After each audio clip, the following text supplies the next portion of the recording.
RBI कहता है जानकार बनिए, सतर्क रहिए। और ब्रेक के बाद जनादेश में आप सभी का एक बार फिर से स्वागत है। दो खास मेहमान हमारे साथ लगातार बने हुए अशोक टंडन जी, मनोज मोहन जड़ा जी हमारे साथ बने हुए। अशोक जी, क्योंकि तारीखों को ऐलान को लेकर लगातार सस्पेंस था और आज जब ये तारीख 7 चरणों का ऐलान हो गया, आपको लगता है कि दुनिया के सबसे बड़े लोकतंत्र के सबसे बड़े चुनाव के लिहाज से ये अपने आप में एक बहुत बड़ी एक्सरसाइज शुरू होने जा रही है? बिल्कुल, देखिए, भारत दुनिया का सबसे बड़ा लोकतंत्र है और भारत में जब चुनाव होता है तो पूरी दुनिया की नज़र उस पर होती है। और विशेष तौर से जो विकासशील देश हैं लोकतांत्रिक, वो तो भारत को एक तरह से अपना रोल मॉडल मानते हैं। तो ऐसे में हमारे यहाँ जो चुनाव हो वो ना केवल निष्पक्ष हो, स्वतंत्र हो और उसमें हिंसा ना हो, इसका ध्यान रखते हुए आज चुनाव आयोग ने 4 प्रमुख बातें की हैं। एक तो उन्होंने जनता से अपील की है कि वो मतदान का प्रतिशत बढ़ाएं। पिछली बार के 67% मतदान को 70% ले जाने का जो लक्ष्य रखा है, उसमें बार बार मुख्य चुनाव आयुक्त ने जनता से अपील की है। विशेष तौर पर उन्होंने युवाओं से अपील की है। पहली बार जो मतदान करने जा रहे हैं युवा, उनको उन्होंने कहा है और उनको ये भी कहा ये तो हमारे एम्बेसडर के तौर पर काम करेंगे, क्योंकि ये अपने परिवार में भी, अपने परिवार के सदस्यों को भी एक तरह से प्रेरित करेंगे कि वो मतदान में आए। तो एक तो ये मतदान शांतिपूर्वक हो, प्लस लोगों में उसके बारे में उत्साह हो। दूसरी उन्होंने अपील जो की है वो मीडिया से की है, क्योंकि मीडिया को भी उन्होंने कहा कि आप तो हमारे आंख और कान हैं, आप हमारे साथी हैं। इस लोकतंत्र के पर्व को सफल बनाने में आपकी बहुत बड़ी भूमिका है और उसमें आप एक सकारात्मक भूमिका निभाइए, विशेष तौर से सोशल मीडिया के बारे में भी। तीसरी और सबसे महत्वपूर्ण बात जो उन्होंने राजनीतिक दलों से अपील की है कि हम जो एक आचार संहिता बना रहे हैं, ये लागू करते हैं, इसको भी आप इसका पालन करें। और उसके लिए जो उन्होंने गाइडलाइन बनाई है उसके बारे में भी बार बार उनको कहा है कि हम केवल जो हैं एक मॉरल रिस्पॉन्सिबिलिटी इस बार नहीं करने जा रहे, हम इसको कानून के दायरे में लाकर इस पर हम कड़ी कार्रवाई भी करेंगे जो इसका उल्लंघन होगा। तो जो सुविधाएं उन्होंने प्रदान की हैं, जिसके बारे में आपके कॉरेस्पॉन्डेंट ने भी बताया कि 85 साल से ऊपर के लोग घर से वोट डाल सकेंगे, इसी तरह से उन्होंने मतदान केंद्रों पर जो सुविधाएं दी हैं उसकी भी चर्चा की। लेकिन मैं समझता हूँ सबसे महत्वपूर्ण बात यह है कि जो राजनीतिक दल हैं उनकी जो जिम्मेवारी है उस पर बार बार इसके बारे में बहुत जोर से बात की गई है। पर अगर हम आगे इन चारों के बारे में विस्तार से बात करें तो हम देखेंगे कि सबसे बड़ा महत्वपूर्ण जो इसमें एक भूमिका है वो राजनीतिक दलों की है और उसकी जो चेतावनी दी गई है उसका हम मानकर चलें कि इस बार उसका असर होगा और सभी राजनीतिक दल उसका पालन करेंगे। बिल्कुल। मदन जी, आपको लगता है कि ये निश्चित तौर से इसको सफल बनाने के लिए हर एक की जिम्मेदारी है, पूरी मशीनरी काम कर रही है, तमाम राजनीतिक दल और हर एक मतदाता की भी जिम्मेदारी है आगे आने के लिए। 97 करोड़ के आसपास मतदाता, इतनी बड़ी संख्या, उनकी वोटिंग कराना ये अपने आप में बहुत बड़ी एक एक्सरसाइज तो है ही, लेकिन जिम्मेदारी भी उतनी महत्वपूर्ण है। आपको लगता है कि ये जो वोटिंग परसेंटेज बढ़ाने की लगातार कोशिश, अपील और प्रयास हैं, ये जमीन पर उतरते हुए नजर आएंगे और बेहतर तरीके से हमको वो नतीजे भी दिखाई पड़ेंगे?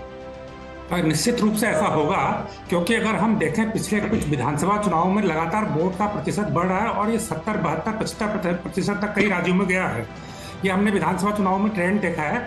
अगर लोकसभा चुनाव की बात भी करें तो पहले से ट्रेंड बेहतर हुआ है, लेकिन मुझे लगता है कि जिस प्रकार की सुविधाएं इस बार की गई हैं, जैसे जो दिव्यांग हैं, जो 40% से ज़्यादा दिव्यांग हैं उनके घर पर वोटिंग होगी। इसके अलावा जो 85 साल से ज़्यादा उम्र के लोग हैं उनको घर पर मतदान की सुविधा दी जा रही है।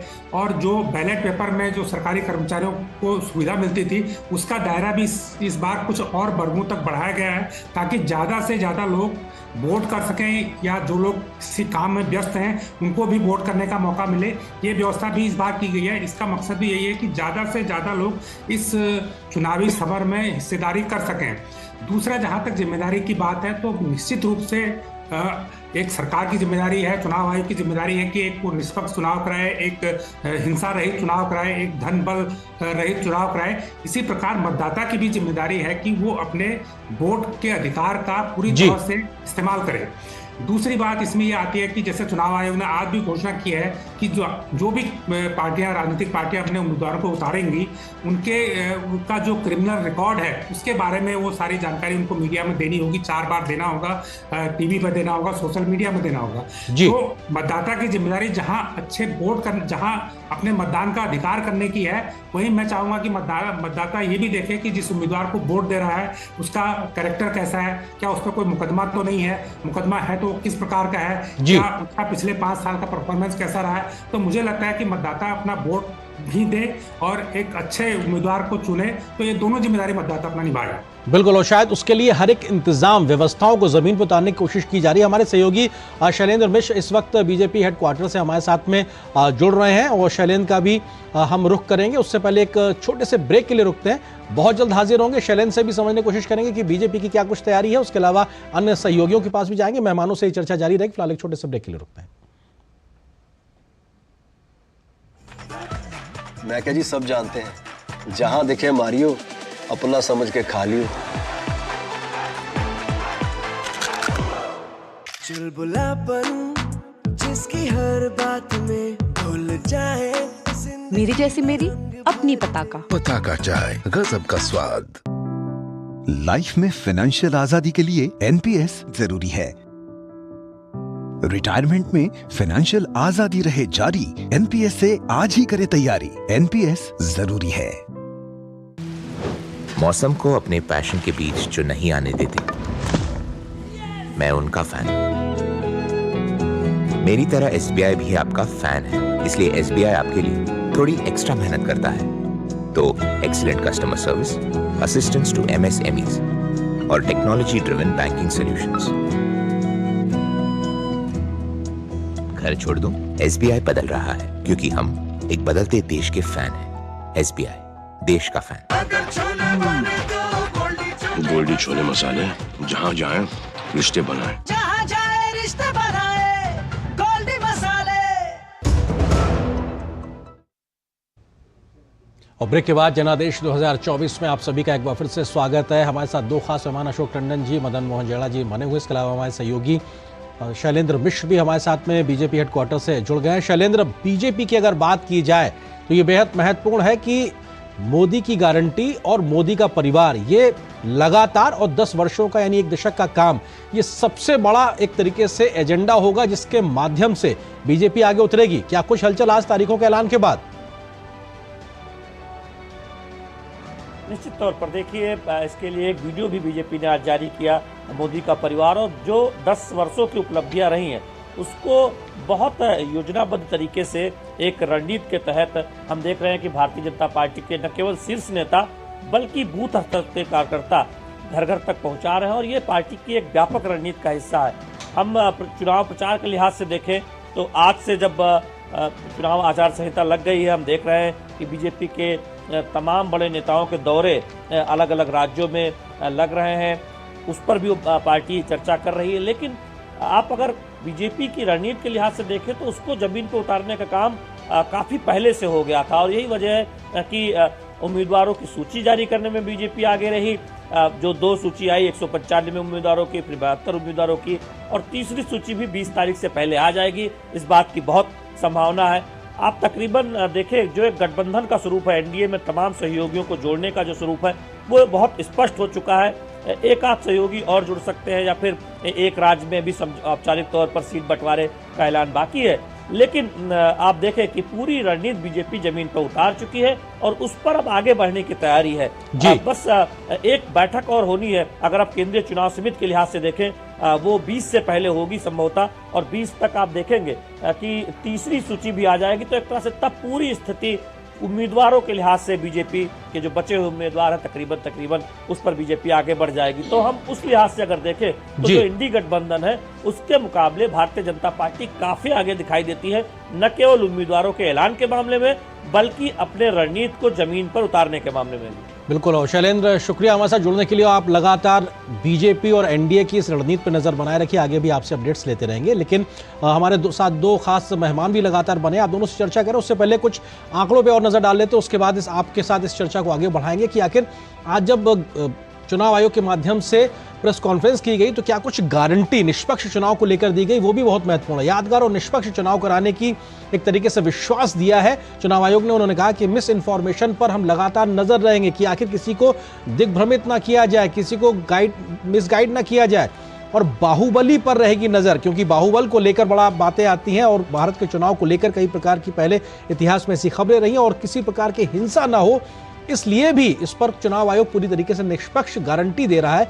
एक तरीके से ऐसा कोई भी स्थिति नहीं आएगी। धन बल के प्रयोग पर भी लगातार ऐसी व्यवस्थाएं बनाई गई हैं, ऑब्जर्वर्स नियुक्त किए गए हैं कि आखिर दिक्कत परेशानियां ना होने पाए। ड्रोन या अन्य तकनीक के माध्यम से निगरानी की व्यवस्था रहेगी पूरे प्रचार के दौरान, वोटिंग के दौरान और काउंटिंग तक लगातार सारी व्यवस्था की गई है। फेक न्यूज पे सबसे ज्यादा नजर रहेगी, क्योंकि सोशल मीडिया के दौर में इस पर निगरानी करना बहुत जरूरी है और ऐसे में नफरती भाषण ना होने पाए, इस पर सख्त बात कही है चुनाव आयोग ने। चुनाव के समय तमाम पार्टियों के माध्यम से ऐसी स्थिति ना होने पाए कि नफरती भाषण हो या फिर मुफ्त घोषणाओं के माध्यम से रिझाने लुभाने की कोशिश की जाए मतदाताओं को, उस पर भी चुनाव आयोग सख्ती के साथ में नजर रखेगा।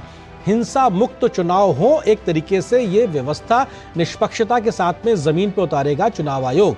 शिकायत या गड़बड़ी पर पूरी तरीके से नजर रहेगी। अगर कोई ऐसी शिकायत आती है तो उसके तुरंत 100 मिनट के अंदर मौके पर टीम पहुंचे, ऐसी व्यवस्थाओं को सुनिश्चित कराया गया। यानी उससे पहले भी अगर टीम पहुंच सकती है तो वो पहुंचने की पूरी व्यवस्था की जाएगी। 2100 ऑब्जर्वर्स होंगे इस पूरे चुनाव के लिए। देश भर में हर जिले में एक कंट्रोल रूम बनाया जाएगा, 2100 ऑब्जर्वर्स नियुक्त किए जाएंगे। तो ये दिखाता है कि कितनी बड़ी एक मशीनरी तैनात की जा रही है और पूरी व्यवस्थाएं बनाई जा रही हैं। हर जिले में एक कंट्रोल रूम बनाया जाएगा। कोई भी व्यक्ति अपनी शिकायत कर सकता है, चाहे वो एक मतदाता हो या कोई भी चुनाव से जुड़ा व्यक्ति हो। स्टार प्रचारकों के लिए जारी होगी गाइडलाइन। ये अपने आप में चुनाव आयोग ने साफ तौर से कह दिया है कि और अंतर्राष्ट्रीय सीमाओं पर भी निगरानी रखी जाएगी, किसी प्रकार की कोई ऐसी दिक्कत परेशानी ना आने पाए जो कि निष्पक्ष चुनाव में दिक्कत पैदा करे। इस लिहाज से हर वो कोशिश व्यवस्थाएं की जाएंगी ताकि निष्पक्ष तरीके से चुनाव हो सके। सड़क का रास्ता हो, रेल हो, हवाई मार्ग हो या फिर चार्टर्ड विमान, सभी पे नजर रहेगी। और ये साफ निर्देश दिए गए हैं कि किसी भी प्रकार का जो ट्रांजैक्शन हो, चाहे वो कैश के थ्रू हो चाहे बैंक के थ्रू हो, अगर वो संदिग्ध है तो हर प्रकार की उस पर नजर रखी जाए और यादगार और निष्पक्ष चुनाव कराने की व्यवस्था लगातार की जाएगी। दो खास मेहमान हमारे साथ लगातार बने हुए हैं। अशोक टंडन जी हमारे साथ में, इसके अलावा मदन मोहन झड़ा जी। अशोक जी, आपको लगता है कि किस तरीके से इसको समझने की कोशिश की जा सकती है, क्योंकि ये बहुत महत्वपूर्ण है तब जबकि तमाम प्रकार की बदलती हुई परिस्थितियों में तकनीक का इस्तेमाल करके, व्यवहारिक बदलाव को करके चुनाव आयोग ये गारंटी देता दिखाई पड़ रहा है कि साहब हम हर जगह मुस्तैद हैं, आप निश्चिंत रहिए, निष्पक्ष चुनाव होंगे। बिल्कुल, उन्होंने देश को आश्वस्त किया है, लेकिन साथ में ये भी कहा है कि ये जो हमने इंतजामात किए हैं इसके लिए जनता को भी जागरूक होना होगा और अपनी शिकायत को लोगों तक पहुंचाए। दूसरा, राजनीतिक दलों को भी इस मामले में सहयोग करना होगा। लेकिन दो बहुत महत्वपूर्ण बातें आज की प्रेस कॉन्फ्रेंस में उठाई गई। एक तो थी कि ये 7 चरणों में चुनाव क्यों करवाया जा रहा है, और दूसरा था ईवीएम के बारे में जो सवाल उठते हैं। तो मुख्य चुनाव आयुक्त ने कहा कि देखिए इस देश में कितनी विषमताएं हैं, कितना बड़ा देश है, यहाँ पर मौसम को ध्यान में रखना है, त्योहारों को ध्यान में रखना है, और सबसे बड़ी बात है जो अर्धसैनिक बल हैं उनको भी एक स्थान से दूसरे स्थान पर ले जाना है। तो क्योंकि शांतिपूर्वक चुनाव हो, इसके लिए अर्धसैनिक बलों का जो एक जगह से दूसरी जगह था, इन सब को ध्यान में रखते हुए 7 चरणों में चुनाव कराना ये हमारी एक तरह से मजबूरी थी। और इसमें ये जो एक कुछ प्रश्न उठे कि कहीं किसी एक विशेष राजनीतिक दल को लाभ उठाने के लिए, लाभ पहुंचाने के लिए तो नहीं है, तो उन्होंने इसको सिरे से नकार दिया। उन्होंने कहा कि इसमें कहीं भी ऐसा कोई हमने नहीं बनाया शेड्यूल जिसमें किसी राजनीतिक दल को हमने कोई फायदा पहुंचाने की कोशिश किया। तो ये भी सब बातों को उन्होंने जवाब दिया। लेकिन सबसे महत्वपूर्ण जवाब जो आज सामने आया वो था ईवीएम के बारे में। उनका कहना था कि ईवीएम पर समय समय पर इस प्रकार से भ्रांतियां फैलाने की कोशिश की जा रही है। कुछ लोग तो सेल्फ स्टाइल्ड एक्सपर्ट बन गए हैं जो ये दिखाने की कोशिश करते हैं ईवीएम में सब कुछ हो सकता है।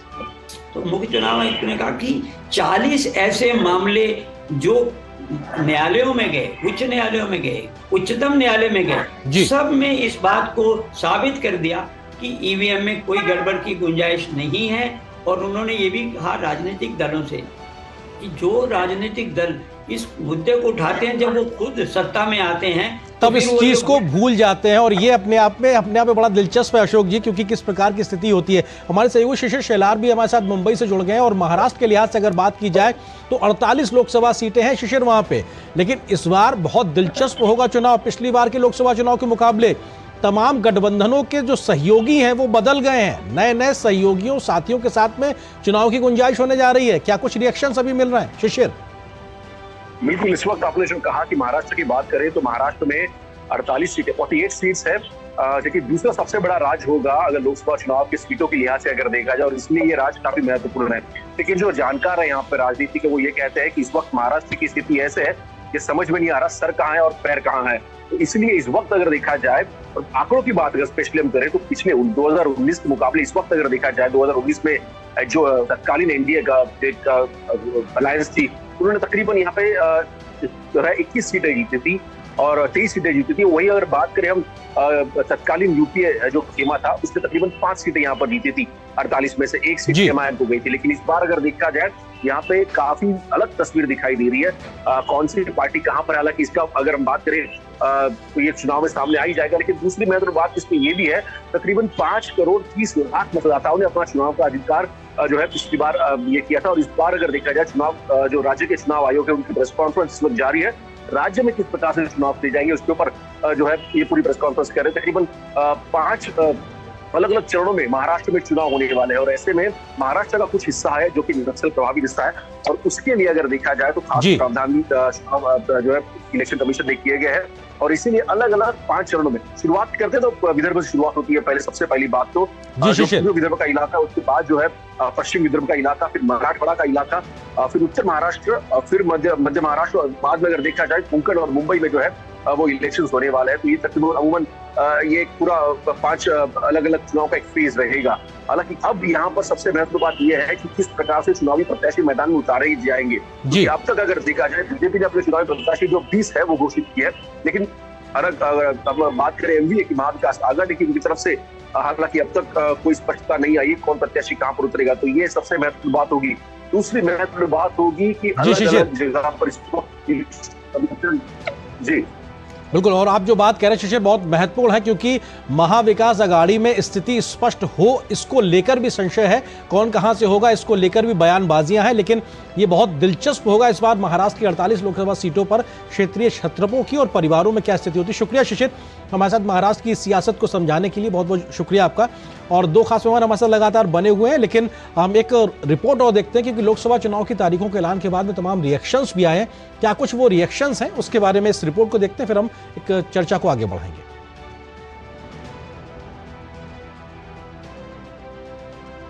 लोकसभा चुनाव की तारीखों के ऐलान के साथ ही चुनावी सरगर्मियां तेज हो गई हैं। प्रधानमंत्री नरेंद्र मोदी सहित सभी राजनीतिक दलों के नेताओं ने अपनी अपनी प्रतिक्रिया दी है। प्रधानमंत्री ने सोशल मीडिया प्लेटफॉर्म एक्स पर एक के बाद एक कई पोस्ट किए। पीएम ने लिखा, लोकतंत्र के सबसे बड़े महापर्व का शुभारंभ हो गया है। चुनाव आयोग ने 2024 के लोकसभा चुनाव की तारीखों की घोषणा कर दी है।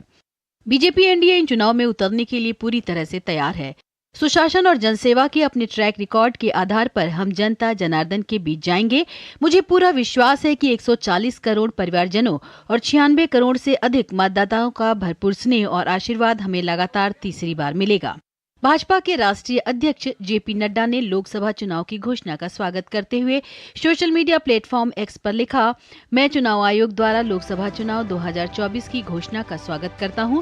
चुनाव लोकतंत्र का सबसे बड़ा उत्सव है। यह देश और प्रदेश को विकास और सुशासन के पथ पर अग्रसर रखने का माध्यम है।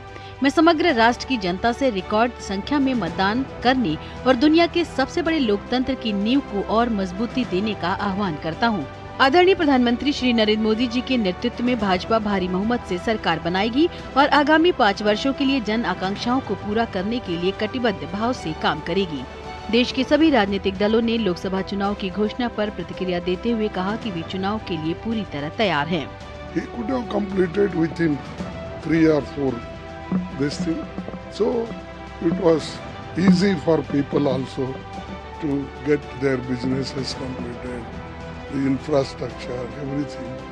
It should have helped. But anyway, Modi is Modi. जो भी चुनाव आयोग जिस प्रकार से भी चुनाव को कराना चाहता है, उसमें उत्तराखंड सरकार ने पूरी तरह से तैयारी की है। हमारे उत्तराखंड से हमारे प्रधानमंत्री जी का बहुत लगाव है और उत्तराखंड की जनता का भी। वो उनको अपने परिवार का मानते हैं, अपने घर का मानते हैं। इसलिए उत्तराखंड से 5 लोकसभा की सीटें हैं, 5 की 5 भारतीय जनता पार्टी जीतेगी। मैं इलेक्शन कमीशन का जो कोड ऑफ कंडक्ट है इनका बहुत बहुत स्वागत करता हूँ। इन्होंने ब्रीफली सब कुछ एक्सप्लेन किया है और आज इस अवसर पर जो 7 मई का गोवा में इलेक्शन हो रहा है, इसके लिए गोवा सरकार की पूरी तैयारी है। हम पूरी तरह से तैयार हैं और दिल्ली के अंदर 7 सीटों पर ये गठबंधन चुनाव जीतेगा। दिल्ली के अंदर एक बड़ा बदलाव इस बार होने जा रहा है और उसके लिए आम आदमी पार्टी इंडिया गठबंधन के साथ मिल करके मजबूती से चुनाव लड़ेगी। चुनाव बहुत ही महत्वपूर्ण चुनाव है और मैं प्रदेश के सभी लोगों से कहूँगी कि बहुत सोच समझ के इस बार चुनाव अपना वोट डालें, क्योंकि यह चुनाव जो है यह उत्तर प्रदेश की दिशा बदलने का काम करने वाला है। Now the schedule has been announced. 7 phases. Longer the period of campaign and elections always goes to the advantage of the political party in power. Lok Sabha चुनाव 7 चरणों में होने हैं और परिणाम 4 जून को आएंगे। हालांकि सभी राजनीतिक दलों के अपने अपने दावे हैं, लेकिन जनता किसे जनमत देती है वह तो 4 जून को ही पता चल सकेगा। Bureau report, DD news. तो आपने देखा किस प्रकार से तारीखों के ऐलान के बाद से रिएक्शंस आना शुरू हो गए राजनीतिक दलों की ओर से। सभी ने तारीखों का स्वागत किया है। अब उम्मीद इस लोकतांत्रिक उत्सव को लेकर सभी को इन 7 चरणों के लिए है। 2 खास मेहमान हमारे साथ इस वक्त जुड़ गए हैं, इस विषय पे बात करेंगे। उससे पहले कुछ और तस्वीरें आपको दिखा देते हैं जो आंकड़ों के माध्यम से, क्योंकि 22 राज्यों में एक ही चरण में चुनाव संपन्न होगा, 21 राज्य और एक केंद्र शासित प्रदेश में। ये जो तारीखों का जो ऐलान हुआ है उसके माध्यम से ये आंकड़े एक तरीके से सामने आए हैं कि 22 राज्यों में एक ही चरण में चुनाव संपन्न हो जाएगा। इसके अलावा अगले तथ्य की अगर हम बात करें तो किस प्रकार से जो महत्वपूर्ण तारीखों का ऐलान हुआ है उसमें कौन कौन सी बातें निकल के आई हैं, कि वो अगर हम देखें कि किस तरीके से अन्य जगहों पर चुनाव संपन्न होगा तो ये बेहद महत्वपूर्ण है, क्योंकि टोटल 7 चरणों में चुनाव होना और ऐसे में 22 राज्यों में 21 राज्य और एक केंद्र शासित प्रदेश में एक साथ ही एक ही चरण में चुनाव संपन्न हो जाएगा। तो ये महत्वपूर्ण है। हमारे साथ 2 खास मेहमान जुड़ गए, उनकी ओर हम रुख करते हैं। प्रकाश चंदालिया जी हैं, एडिटर हैं राष्ट्रीय महानगर कोलकाता से हमारे साथ जुड़े हुए। इसके अलावा अदिति टंडन जी हैं, एसोसिएट एडिटर हैं द ट्रिब्यून की, उनकी ओर हम रुख करेंगे। और ये दूसरा जो तथ्य है, 4 राज्यों में 2 चरणों में 2 राज्यों में 3 चरणों में संपन्न होगा मतदान, छत्तीसगढ़ और असम में, जिसका हम जिक्र पहले भी कर चुके हैं। इसी तरीके से जो अन्य तथ्य हैं उसमें देखा जाए तो 3 राज्यों में 4 चरणों में संपन्न होगा मतदान। इसमें उड़ीसा, मध्य प्रदेश और झारखंड है और ये अपने आप में बेहद महत्वपूर्ण है। 2 राज्यों में 5 चरणों में चुनाव संपन्न होगा। ये बड़े राज्य हैं। महाराष्ट्र, हाँ 48 सीटें हैं, लेकिन जम्मू कश्मीर थोड़ा संवेदनशील राज्य है, सुरक्षा कारणों को ध्यान रखते हुए 5 चरणों में यहाँ चुनाव संपन्न होगा।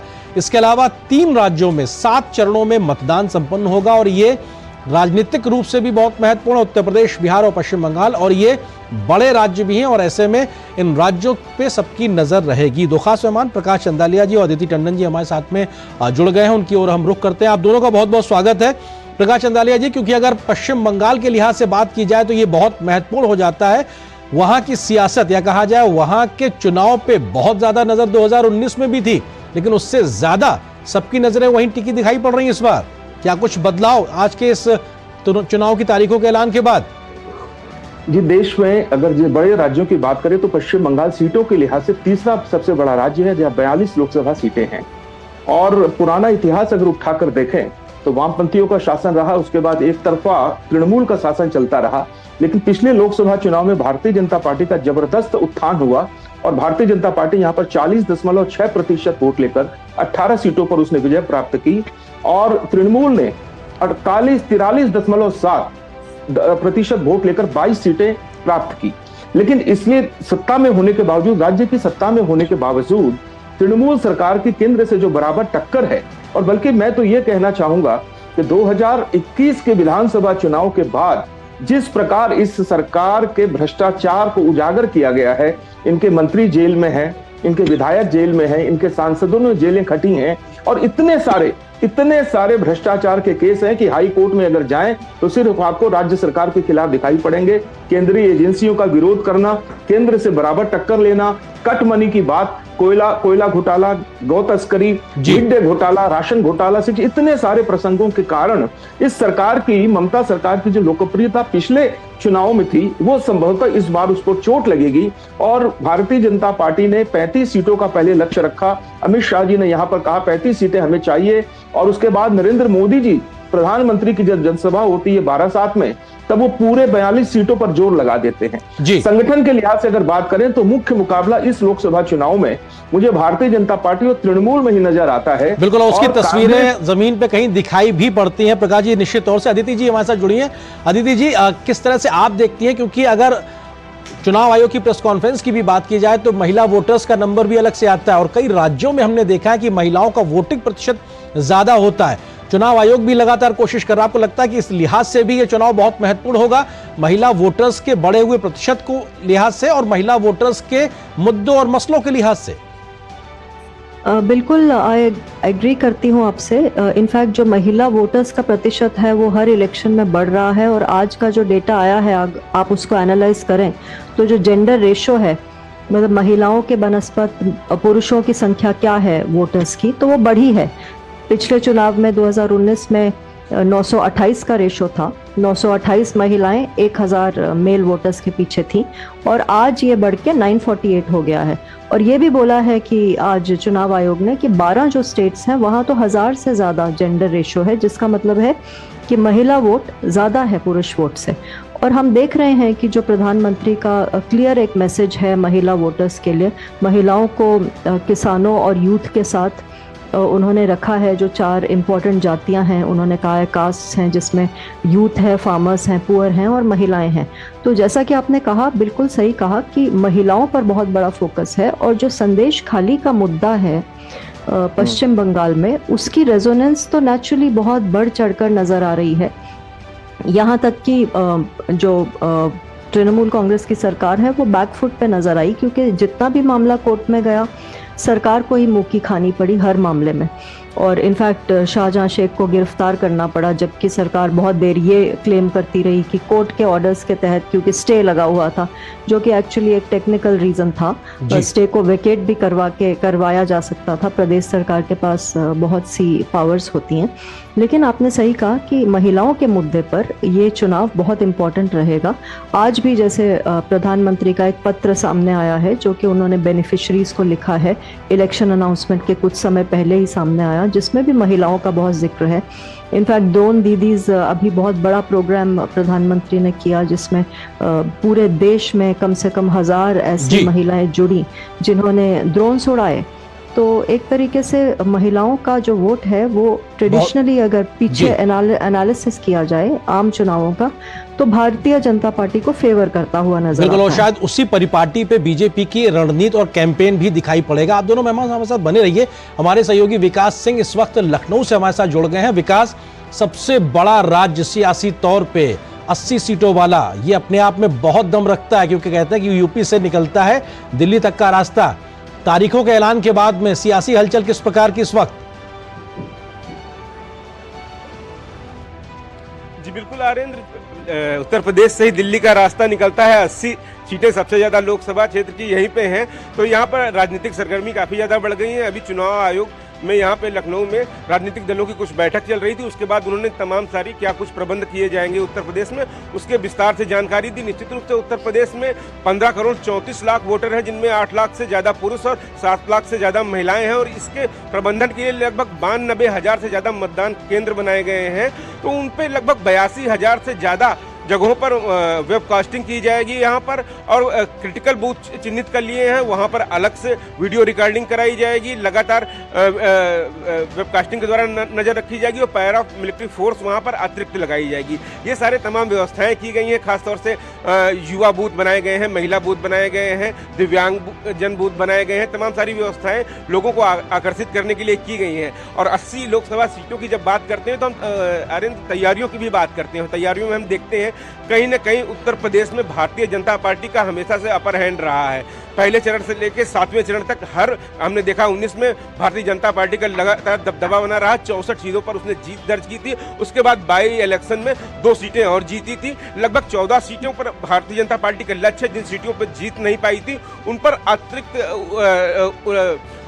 14 सीटों पर विशेष तैयारियां की गई है। वहां पर तमाम सारे वरिष्ठ नेता उन जगहों पर रात में रुकने के कार्यक्रम बनाए गए हैं। वहीं अगर बात करते हैं बहुजन समाज पार्टी की, तो उन्होंने अभी तक कोई प्रत्याशी की लिस्ट ही नहीं जारी की। उत्तर प्रदेश में कांग्रेस की 2 लिस्ट आई है, उसमें उत्तर प्रदेश का नाम नहीं है। समाजवादी पार्टी ने अपनी सीटें जारी की है। तमाम सारे यहाँ गठबंधन को लेकर, विपक्षी गठबंधन को लेकर अभी तक एकता नहीं आ पाई है। समाजवादी पार्टी 17 सीटें उन्होंने कांग्रेस को दी हैं और 1 सीट तृणमूल कांग्रेस को दी है, तो लगभग 62 सीटें हैं। आज उन्होंने अपने प्रत्याशी का ऐलान किया, तो आजमगढ़ सीट पे धर्मेंद्र यादव को वो चुनाव लड़ाने की बात कर रहे हैं। तो कहीं ना कहीं अभी अखिलेश अपनी सीट को क्लियर नहीं कर पाए हैं। यही दर्शाता है कि अभी तक वो खुद नहीं तय कर पाए हैं कि उनको करना क्या है। तो तमाम सारी चीजें, बिल्कुल, और इंडी गठबंधन को लेकर भी कई लंबा पेच फंसा रहा विकास, उसको लेकर भी सियासी बातें निकलती दिखाई पड़ेंगी। शुक्रिया विकास, हमारे साथ लखनऊ से जुड़ने के लिए। यहाँ पे एक छोटे से ब्रेक के लिए रुकते हैं, बहुत जल्द वापस आएंगे। 2 खास मेहमान हमारे साथ लगातार बने हुए, उनसे चर्चा को हम आगे बढ़ाएंगे। छोटे से ब्रेक के लिए रुकते हैं।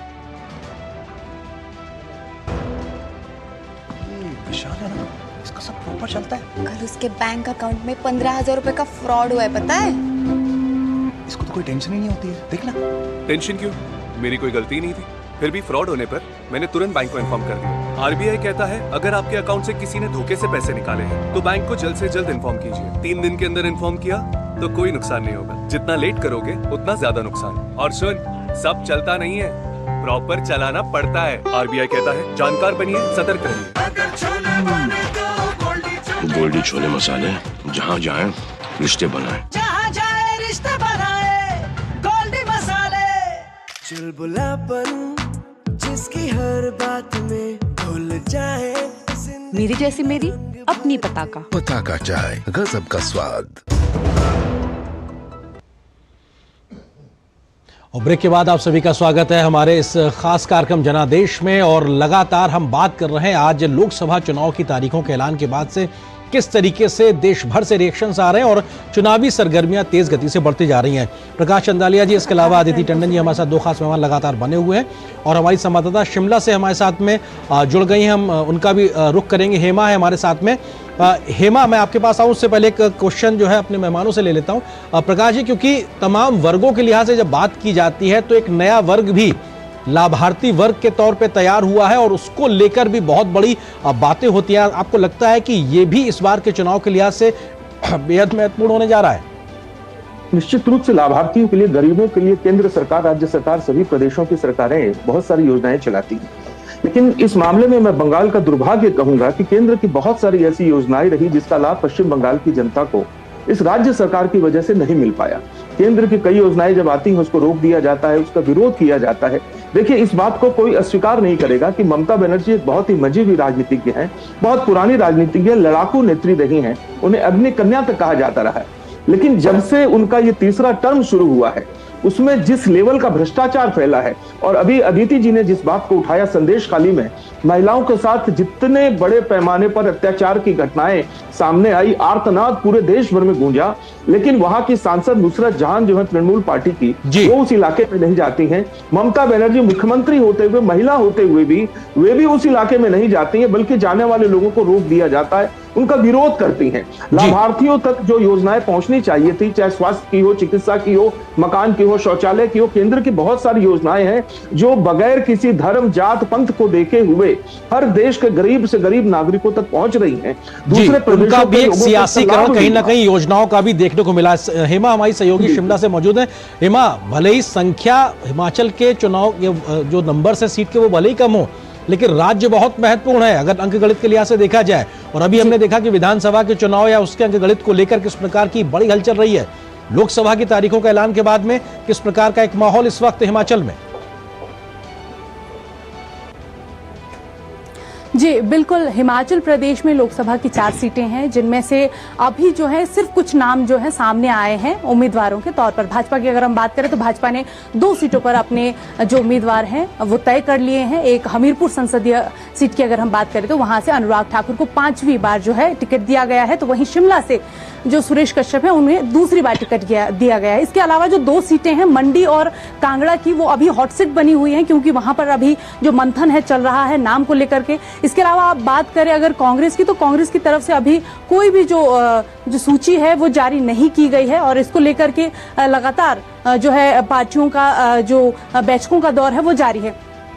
इसके अलावा अगर बात करें उपचुनावों की, तो उपचुनाव इस वक्त हिमाचल प्रदेश में बहुत ज्यादा दिलचस्पी का कारण बने हुए हैं, क्योंकि जो बर्खास्त बागी विधायक हैं 6, बात राज्यसभा चुनाव की है, जब 6 कांग्रेस के विधायकों ने क्रॉस वोटिंग की थी, जिसके बाद उन्हें विधानसभा स्पीकर के द्वारा अयोग्य करार दिया गया था। और ऐसे में जो ये मामला है ये अभी सर्वोच्च न्यायालय में विचाराधीन है और इसकी सुनवाई 18 अप्रैल को होनी है। बावजूद इसके जो ये सीटें हैं ये खाली चल रही हैं, तो ऐसे में इन पर चुनाव करवाए जा रहे हैं। और ये जो चुनाव है ये अपने आप में दिलचस्प है, क्योंकि देखना ये होगा कि जो ये बागी विधायक हैं ये क्या एक बार फिर चुनावी मैदान में उतरेंगे, या फिर कोई जो नए चेहरे हैं इस बार उपचुनाव में देखने को नजर आएंगे। जी बिल्कुल, और ये अपने आप में सियासी उठापटक हिमाचल की भी बहुत दिलचस्प रही है और रहने वाली है। आप नजर रखिएगा। फिलहाल शुक्रिया हेमा हमारे साथ जुड़ने के लिए, इस खबर पर विस्तार से बात करने के लिए। और हमारे साथ में हमारे सहयोगी भोपाल से भी जुड़ गए हैं, हमारे साथ में आदित्य श्रीवास्तव जुड़ गए हैं हमारे सहयोगी। इसके अलावा हमारे साथ में आयशा खानम भी जुड़ गए हैं। आदित्य, जल्दी से आपसे, क्योंकि मध्य प्रदेश भी अपने आप में बड़ी अच्छी संख्याओं के साथ में केंद्र में सरकार बनाने का दमखम रखता है, तारीखों के ऐलान के बाद में क्या बड़ी सियासी हलचल?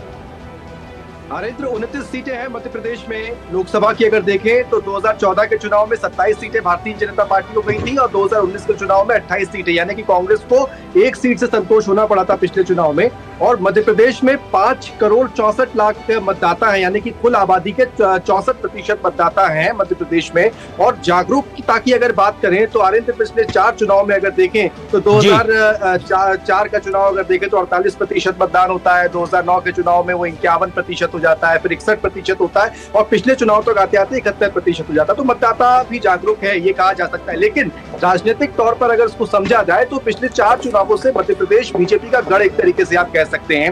वो इसलिए क्योंकि पिछले 4 चुनावों में अगर 2009 का चुनाव अगर छोड़ दिया जाए तो कांग्रेस को 35% से भी ज्यादा वोट प्रतिशत मध्य प्रदेश में मिलता है। ये बताता है कि बीजेपी ने लगातार अपनी बढ़त बनाई हुई है।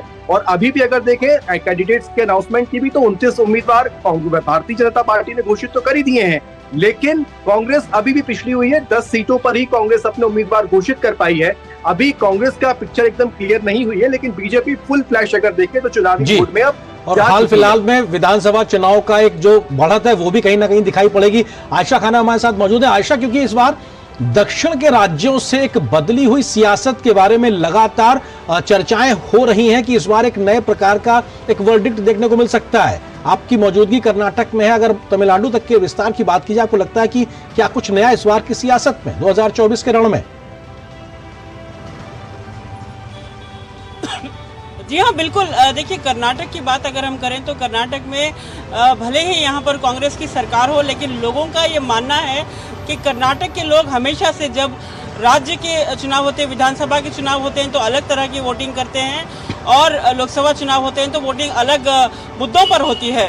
तो ये साफ नजर आ रहा है कर्नाटक में भी। कर्नाटक में 28 सीटें हैं और यहाँ पर बीजेपी का पल्ला भारी है, क्योंकि बीजेपी हमेशा से कर्नाटक को दक्षिण का द्वार मानकर चलती रही है, और कर्नाटक में बीजेपी के 25 सीटें हैं।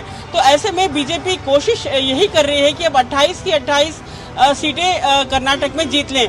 लेकिन अगर हम ओवरऑल साउथ की बात करें तो साउथ से 119 सीटें जो है ये पूरे विधानसभा सीटों का एक मजबूत किटी बनता है, जो तमाम पार्टियां कोशिश करती हैं कि ये 119 सीट को जीता जाए। और देखा जाए तो कांग्रेस का जो गठबंधन है, इंडी गठबंधन, इनकी मौजूदगी कर्नाटक में है, केरला में है और तमिलनाडु में है।